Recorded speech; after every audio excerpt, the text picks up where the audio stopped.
Hundreds gather at Refuge Point near Hebgen Dam today as smoke jumpers reenact the deadly 1959 earthquake. MTN's Gabby Crevitt was there and brings us more.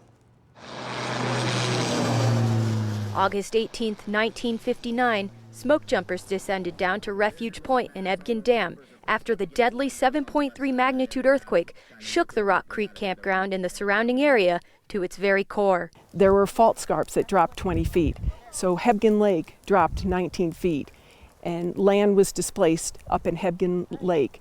Down at this end of the river canyon, there was an 80 million ton landslide. That landslide came down in 20 seconds. Many victims fled to high ground and gathered at Refuge Point. They had no idea how stable Hebgen Dam was. Down at the other end of the canyon, there was rising water, and they had to get out.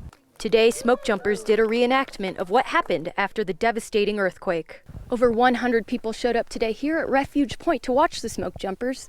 In the crowd were survivors and even a smoke jumper who descended over Hebgen Dam 60 years ago today.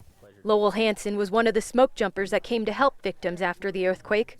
He was impressed with the demonstration and was warmed by the crowd's cheers. And I guess it's a humbling experience to see that people appreciated it.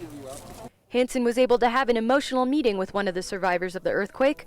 Jackie Brower was just 6 years old when it happened. I had such a sadness for all of those people that got washed in the water and lost people and were so hurt.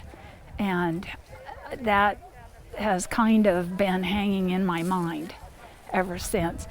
This is nice to see this many people that are still interested, and it's so beautiful. For me, it's an honor to be able to do this on the 60th anniversary. Really, it's for the survivors and their families.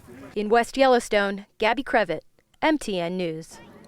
The Visitor Center will remain open until September 15th.